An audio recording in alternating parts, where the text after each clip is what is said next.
All right. Cade, you were at Michigan State a couple of years ago. What do you remember about that game? And obviously, it was kind of a weird game for you guys, with Coach Day not being there. Yeah, it was a COVID game, so it was the whole season was weird. But I mean, that's a good ball team, good tradition up there. So I mean, we're excited to go play. Were you on the trip when they went 4 years ago? No, I was still in high school.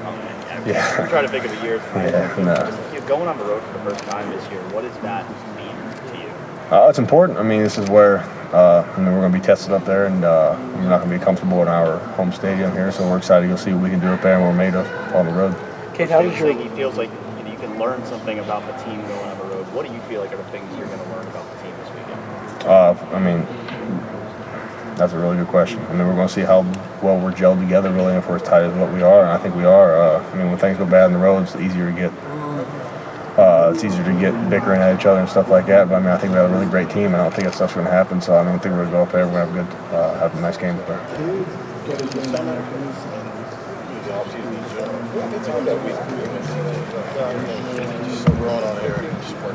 Oh, he has receivers out here 2 or 3 times a week, every week.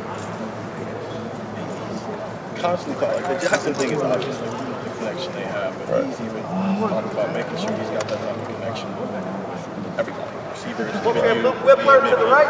Involved in tight ends now previously here. Do you guys get that sense from him that he can tell when you guys maybe aren't as involved with the offense? Yeah, I just think he sees. I mean, that guy, he sees way more than anybody else sees, and he does. I mean, that guy, there's nobody else watches more film and sees. I mean, opportunities to attack this and what player's going to be able to attack that. So I mean, he sees that, and he'll come to us during the week and tell us, hey, this will be like that, this will be like that. And sure enough, you get in the game, and it's going to be like that. So, what's a conversation with him like on the sideline after a drive? You start a ball with him. What is he? You ask him questions about why he's doing this way? No, I mean it's not that. It's never that deep. I mean it's just. I mean we try and look at it like he's going out there. I mean playing ball like you did when you were 6, 7 years old. I mean go play ball.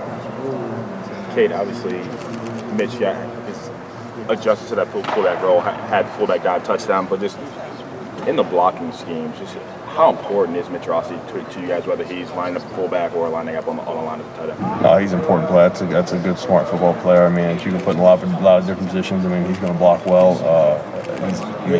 He's a key contributor, especially getting down. I mean, red zone wise, as far as being able to have the different formations, put him in, keep defense on their toes. Does the physical toll at tight end, how does that compare to putting your face on somebody at linebacker? You take more of a physical toll at tight end for sure. Yeah. You run way more at tight end. I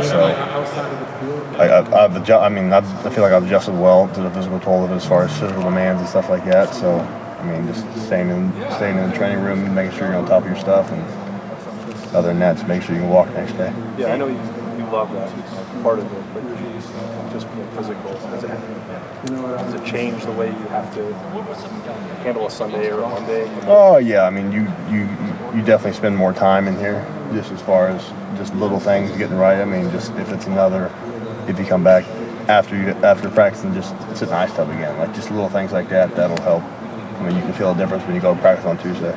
Cade, is that physicality, that kind of explosion at tight end? Is that how you learned the game at the high school level, or even before that? Is that kind of like the basis of why football is for you what it is? Yeah, I mean, high school ball and everything like that. I mean, you grew up, you never came off the field. You know what I mean? Like, and you're 9 times out of 10, you're getting hit or hitting somebody. So, I mean, a lot of Saturday mornings after high school, you struggled, but you weren't smart enough to really help your body recover and stuff like that. And here, with all how good the trainers are and everybody else, I mean, they really help you recover to where you feel good the next week.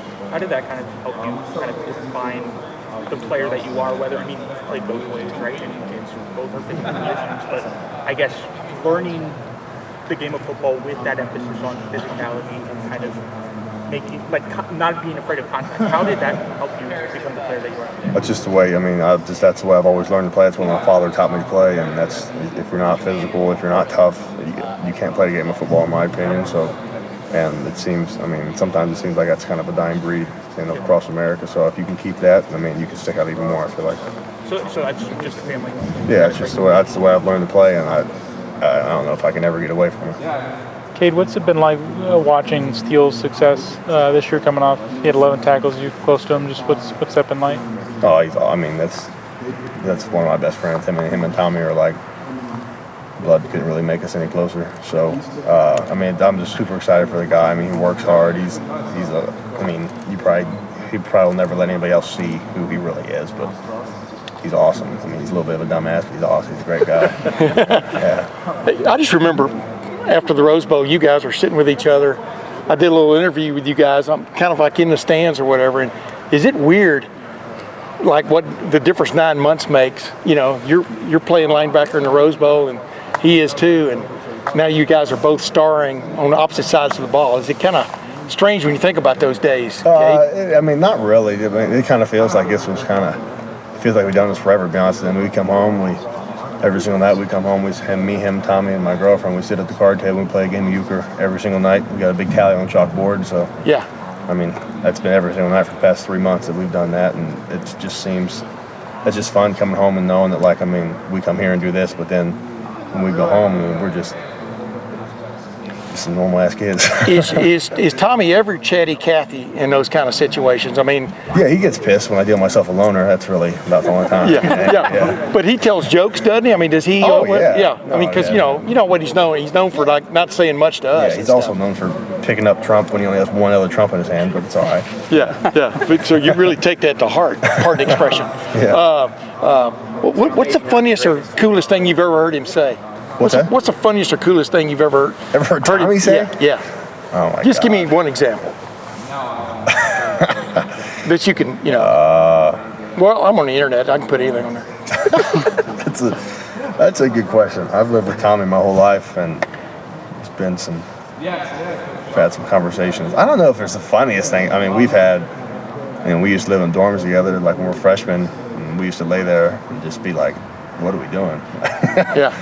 Like, are we really even supposed to be here right now? I mean, we didn't. You're playing scout team.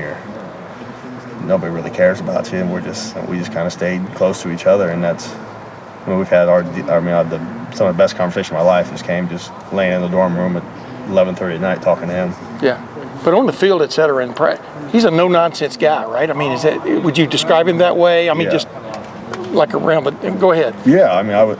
Yeah, I mean, there's no bullshit kind of guy with him. I mean, he's straight to the point all the time, and it's nice to be around. I mean, that's how you want to be. That's who somebody you want to surround yourself with. Somebody like that, that's going to shoot you straight all the time.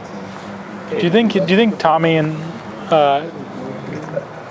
do you think Tommy and Steele, like those guys being close, like living together, like has any effect on their chemistry on the field? It seems like they just play well together. Yeah, I mean, they're just like I said. Like I don't think that if we lived together for our whole entire lives could make us any closer than what we really are now.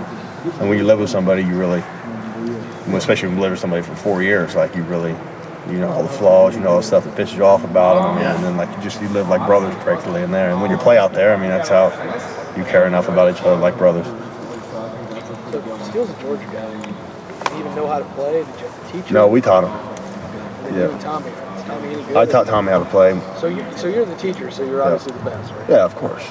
Yes. You play a lot of games on the kitchen table. Oh yeah. Yeah, me and Grandpa can get after it in the euchre table. Sounds familiar. For you guys, at tight end, you guys are running the ball extremely well right now, but you're also becoming such an integral part of this passing game. How much more pride do you take in the game? I know that you like catching the ball, you like scoring these touchdowns, you like being out there in route concepts, but how much more pride do you take as a physical guy who used to play linebacker, being able to dominate an opponent across the field? Yeah, I mean it's great. I mean it's all the snowball effect for me. I mean when you catch a pass.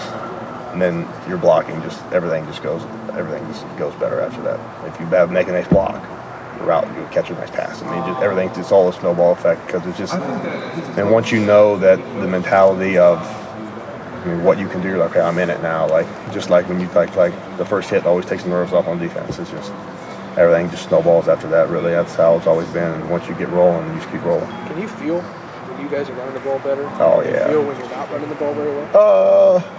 Not sometimes. I mean, I can feel when I'm not as stout as what I should be on a couple blocks, and you're like, damn, you know what I mean? But I mean, for the most part, I mean, it feels like we're coming off the ball right now. We're moving well, and that's what we're going to keep trying to enhance and keep building on that. Is there a difference blocking for a guy like Cade who's kind of one cut and go, than blocking for a guy like Maya? No, I mean you got your same rules. I mean, you know that. I mean, if there is a free backer, I mean, mine. He's probably going to handle him with the physicality part of it. But I mean, running with Trey. I mean, a lot of times Trey's outrunning that guy. So I mean, they're both super good backs that I mean we're just really happy to have on our team and have the opportunity to block for. Did you have a sense last weekend that you were probably going to do a little more blocking for the run rather than going out and catching? I mean, yeah. I mean, there was a lot of cover 4, a lot of cover 2 stuff. I mean, they kept the ball in front of them a lot. So I mean, they really weren't going to let us get down the field, and that's fine. I mean, we're just going to take what the defense gives us, regardless of who gets the glory and who doesn't. So I mean, we're happy just to get a win out of there. If you a count, you know, if you have any pancake blocks this year. Yeah. I mean, 21. is that enough? No. Close. If you were a running back, would you run like Mayan? Me? Yeah. Yeah. No, I don't know. I'd try to run like Trey, but I'm not athletic enough to run like Trey. So yeah, I'd probably run. No, I'm just kidding. I can't run like either of those guys. But you like to run guys, I mean. Yeah. No, I would attempt to run people over like mine does. But that guy's got a lot more wiggle to him than what people give him credit for. Yeah. Okay. Cade, you mentioned being really close with Steele. As you transitioned your positions, did you ever have talks with Steele about kind of what that transition like? Obviously, he moved running back to linebacker. No, like I said earlier, if you would really know Steele, you don't really have those kind of conversations with Steele. It's much more cerebral parts of the conversation with Steele than those ones. Thanks, Cade. Yep. Sorry, excuse me.